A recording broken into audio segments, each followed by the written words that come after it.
Good afternoon बच्चों। तो आज हम मैग्नेटिज्म शुरू करेंगे, ठीक है। और इस मैग्नेटिज्म में कुछ टर्म्स हैं, पहले उस टर्म्स से आपको एक्वाइंटेड होना है, ठीक है। आपने क्लास 10 में पढ़ा है मैग्नेटिक फील्ड लाइंस, ठीक है ना।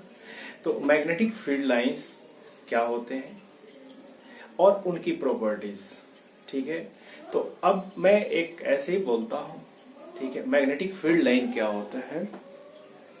तो कहते हैं magnetic field line may be defined as a curve, the tangent at any point of which gives the direction of magnetic field at that point, ठीक है।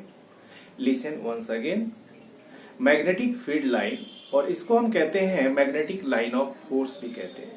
तो a magnetic line of force may be defined as a curve, the tangent to which at any point of it gives the direction of magnetic field at that point, ठीक है। It may be defined as, ठीक है, इसको दूसरे ढंग से it also defined as the path along which a unit north pole would tend to move if free to do so। यानी एक पाथ है मैग्नेटिक फील्ड लाइन जिसके along एक यूनिट नॉर्थ पोल मूव करता है, अगर ये फ्री हो, ठीक है। Unit north pole move along that curve, ठीक है, if free to do so, ठीक है ना। अब इसकी प्रॉपर्टीज, मैग्नेटिक फील्ड लाइन की जो फर्स्ट प्रॉपर्टी है, हम कहते हैं कि they form continuous closed curves, ठीक है।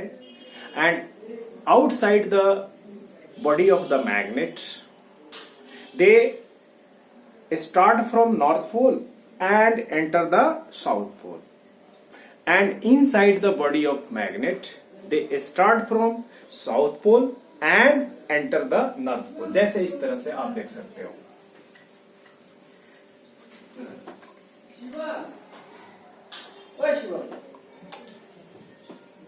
जैसे हमारा ये बार मैग्नेट है,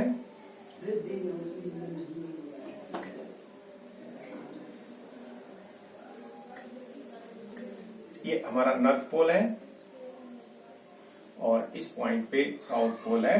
तो हम क्या कहते हैं, ये मैग्नेटिक फील्ड लाइन आपको नॉर्थ पोल से शुरू होते हैं और साउथ पोल में एंटर करते हैं, इस तरह से, ठीक है ना। तो इनसाइड और आउटसाइड की बात है, तो आउटसाइड यानी इन एयर में ये क्या है, ये स्टार्ट करते हैं कहां से, नॉर्थ पोल से, और एंटर करते हैं साउथ पोल में।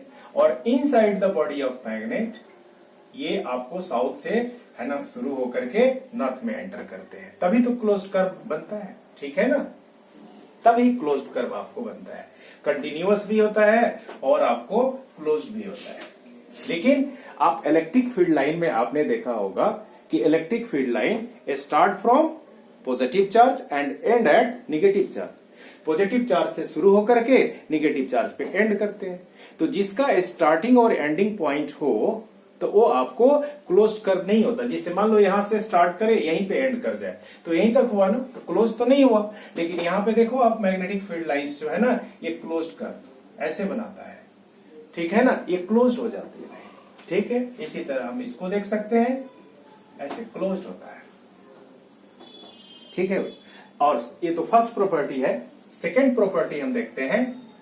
सेकेंड प्रॉपर्टी है कि अगर किसी रीजन से या किसी गिवन एरिया से larger the number of magnetic field line crossing a given area, the stronger is the strength of magnetic field in that region, ठीक है। तो कहेंगे कहीं पे मैग्नेटिक फील्ड लाइंस अगर बहुत क्राउडेड हो तो उस रीजन में मैग्नेटिक फील्ड का स्ट्रेंथ ज्यादा है। अगर क्राउडेड ना हो, हाईली स्पेस्ड हो एक दूसरे से, ठीक है ना, तो हम क्या कहेंगे कि उस रीजन में मैग्नेटिक फील्ड आपको वीक है, ठीक है। इसी तरह अब जो थर्ड प्रॉपर्टी हम देखते हैं, थर्ड प्रॉपर्टी को हम डिफिनेशन में यूज किया था कि क्या है, मैग्नेटिक फील्ड लाइन के किसी पॉइंट पे अगर हम टेंजेंट ड्रॉ करें तो उस पॉइंट पे टेंजेंट का जो है ना डायरेक्शन होगा वो मैग्नेटिक फील्ड का डायरेक्शन होगा। तो कहते हैं the tangent to the field line at any point gives the direction of magnetic field at that point. ठीक है, तो थर्ड प्रॉपर्टी हो गया। चौथी फोर्थ प्रॉपर्टी इसका है कि two magnetic field lines do not intersect each other. एक दूसरे को, देखो ये मैग्नेट के अंदर से गए हैं लेकिन एक दूसरे को कभी मीट नहीं करते हैं। ठीक है ना, कभी एक दूसरे को इंटरसेक्ट नहीं करते हैं। अगर मान लो इंटरसेक्ट करते तब क्या होता, जैसे मान लो कि एक फील्ड लाइन है, ये कर्व 1 हमने कर दिया, दूसरा फील्ड लाइन है ऐसे हमने इसको कर्व 2 कर दिया हमने। ठीक है, कर्व 1 कर्व 2, तो ये मान लो इस पॉइंट पे दोनों इंटरसेक्ट कर गए, एक दूसरे को क्रॉस कर गए। ठीक, तो अगर मान लो इस कर्व 1 पे टेंजेंट खींचो तो ऐसे हो जाएगा, this is the direction of tangent, और इसी पॉइंट पे कर्व 2 पे टेंजेंट हो जाएगा, इस तरह से हो जाएगा। यानी इसी पॉइंट पे दो दो डायरेक्शन हो गए, जो कि पॉसिबल नहीं है। मैग्नेटिक फील्ड हमारा एक वेक्टर क्वांटिटी है, एक इसका पार्टिकुलर डायरेक्शन होता है। इसीलिए हम कहते हैं at the point of intersection the direction of magnetic field would not be unique. ठीक है ना, if they intersect each other. तो ये हो गए हमारे, है ना, फोर्थ प्रॉपर्टी, और यही है, ठीक है ना, हमारे मैग्नेटिक फील्ड लाइंस की फ्यू प्रॉपर्टीज है जो इंपॉर्टेंट है। ठीक है, अब दूसरी चीज देखते हैं, दूसरा टर्म है हमारा मैग्नेटिक डाइपोल।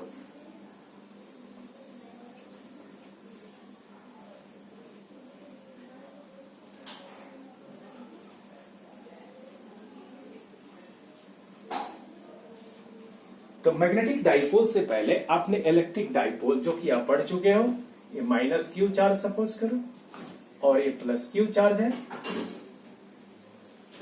ठीक है, तो ये सेपरेशन हो गया two equal and opposite charges का, जो कि स्मॉल डिस्टेंस से एक दूसरे से सेपरेशन हो, तो ये जो आपको फॉर्म करता है एक इलेक्ट्रिक डाइपोल। तो कहते हैं an arrangement of two equal and opposite charges separated by a small distance is called an electric dipole। इसी तरह हम मैग्नेटिक डाइपोल के केस में कहेंगे जो हमारा मैग्नेटिक पोल्स होते हैं, ठीक है ना, मैग्नेटिक पोल्स जो हमारे होते हैं वो मैग्नेटिक चार्जेस की तरह हम उसको ट्रीट कर सकते हैं।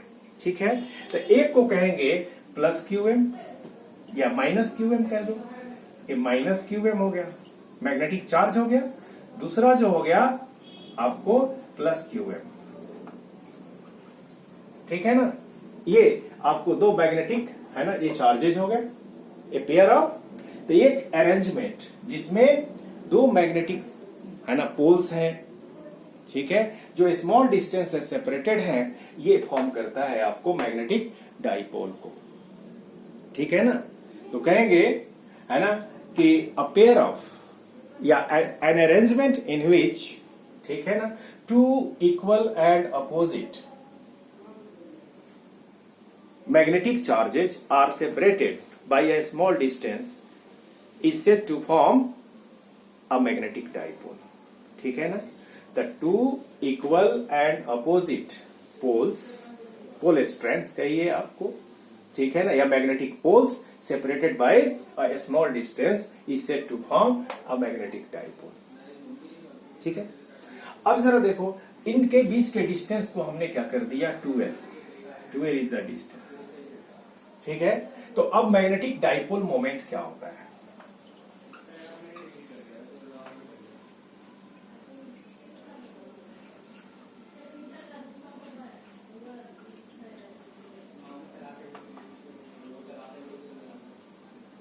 Magnetic dipole moment. तो हम इलेक्ट्रिक डाइपोल मोमेंट को क्या लिखते थे, पी वेक्टर लिखते थे, और इसको लिखते थे ना 2AQ, है ना, distance between the two charges and, है ना, magnitude of any of the charge forming the dipole.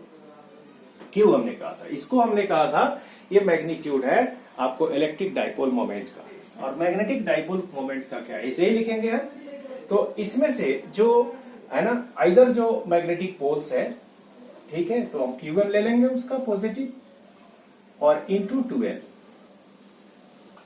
ये हमारा दे देगा ये मैग्नेटिक डाइपोल मोमेंट का मैग्नीट्यूड हो जाएगा, ठीक है ना। और इसका डायरेक्शन क्या होता है, उस लाइन के अलोंग जो माइनस क्यू से प्लस क्यू की तरफ होता है, ठीक है ना। इसका डायरेक्शन होता है ये पी का डायरेक्शन।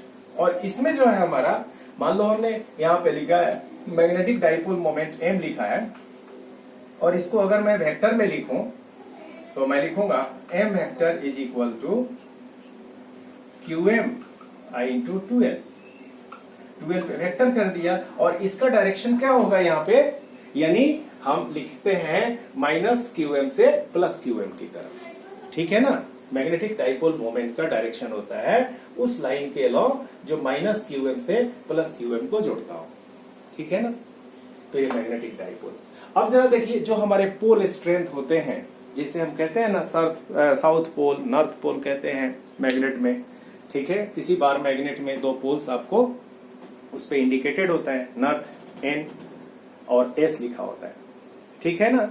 तो पोल स्ट्रेंथ को हम क्या करते हैं ना, उसका ऐसा यूनिट होता है ampere metre. Ampere metre is the ऐसा यूनिट ऑफ क्यूएम, ठीक है ना, या पोल स्ट्रेंथ कहिए। तो हमारा ये जो मैग्नेटिक डाइपोल है, डाइपोल मोमेंट है, इसका यूनिट क्या हो जाएगा, तो इसका तो हो गया एम्पियर मीटर, और इंटू है ना 2l का हो गया मीटर, तो क्या हो जाएगा एम्पियर मीटर स्क्वायर। तो ampere metre square, this is the SI unit of magnetic dipole moment, ठीक है। अब नेक्स्ट टॉपिक की तरफ चलते हैं। अब देखते हैं, अब हम आते हैं रियल चीज पे जो आपको है ना जानना है, पढ़ना है अच्छी तरह।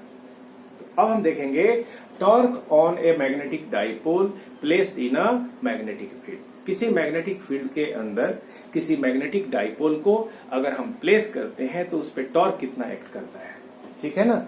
तो torque on a magnetic dipole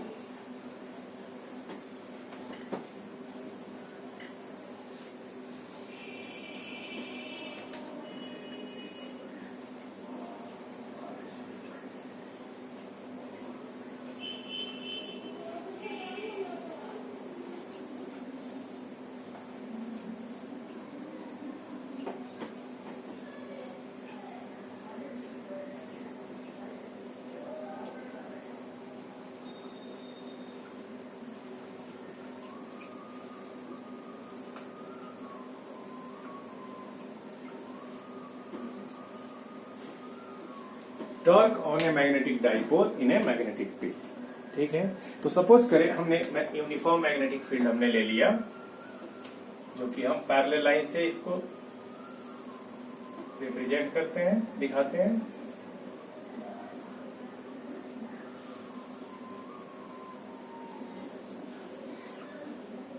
ये मैग्नेटिक फील्ड हो गया, यूनिफॉर्म मैग्नेटिक फील्ड। इसमें हमने मान लिया, सपोज करते हैं एक मैग्नेटिक नीडल हम मान लेते हैं, जो मैग्नेटिक डाइपोल है।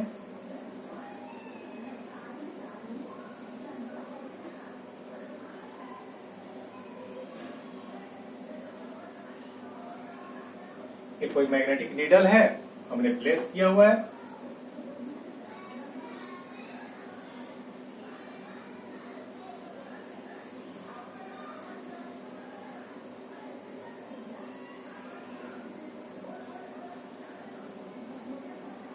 कोई मैग्नेटिक नीडल हमने मान लिया, जो कि किसी मैग्नेटिक फील्ड में हमने रखा हुआ है। मैग्नेटिक फील्ड के साथ जो है ये मैग्नेटिक एक्सिस है।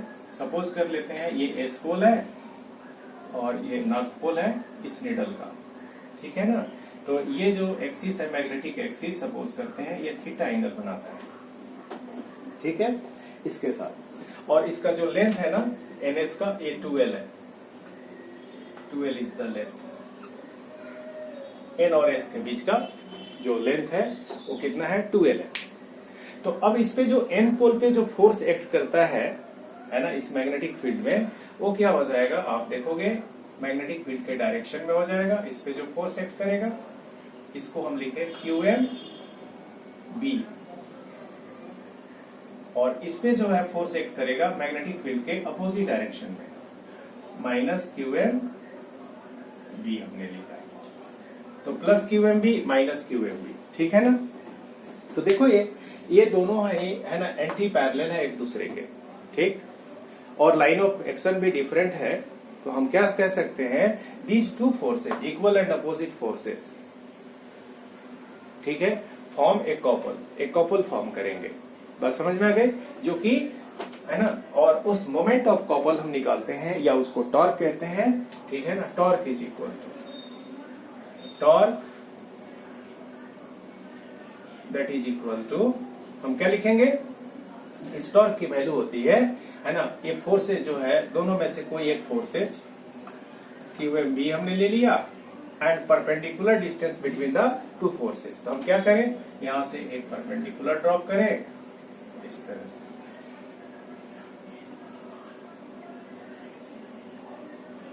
तो ये डिस्टेंस इसको हमने E मान लिया। तो ये एनी जो डिस्टेंस है, this is the perpendicular distance between the two forces. तो ठीक है, NE हमने कर दिया। अब हमारे पास हो गया QMB और NE निकाल लेंगे। एक राइट एंगल ट्रायंगल है, इसमें साइन थीटा निकाल लेते हैं। साइन थीटा, ये एंगल थीटा है, ये भी एंगल थीटा हो जाएगा। Sine theta perpendicular by hypotenuse, मतलब NE अपॉन NS। NE हो गया और NS की वैल्यू क्या हो जाएगी, 2L। हमने माना है ना, यहां से यहां तक डिस्टेंस 2L है, तो NE is equal to 2L sine theta, 2L sine theta. तो इसको हम यहां रखेंगे 2L साइन थीटा। अब थोड़ा रीअरेंज करेंगे इस एक्सप्रेशन को, तो हमारे पास आ गया QM इंटू 2L एक साथ कर दिया और B साइन थीटा को एक साथ कर दिया। और QM इंटू 2L को क्या कहते हैं, मैग्नेटिक मोमेंट, M कहते हैं, MB साइन थीटा, ठीक है ना। इसी को वेक्टर नोटेशन में ये टॉर्क हम टाउ लिखते हैं, टॉर्क को, तो tau is equal to M vector cross B vector, ठीक है ना। तो यही हो गया हमारे पास, एक टॉर्क हो गया। This is the expression for torque acting on the magnetic needle, ठीक है ना। तो किसी मैग्नेटिक नीडल को हम मैग्नेटिक फील्ड पे रखते हैं तो उतना इतना टॉर्क एक्ट करता है। तो इस टॉर्क की टेंडेंसी होती है मैग्नेटिक फील्ड को रोटेट करना और मैग्नेटिक फील्ड के पैरेलल में अलाइन करना। This torque has tendency to align the magnetic needle parallel to the magnetic field or in the direction of magnetic field, ठीक है ना। अब हम नेक्स्ट इस पे देखेंगे कि potential energy of a magnetic dipole placed in a magnetic field, ठीक है ना। और कुछ केसेस है उसमें, उस केसेस को हम डील भी करेंगे, ठीक है बच्चों।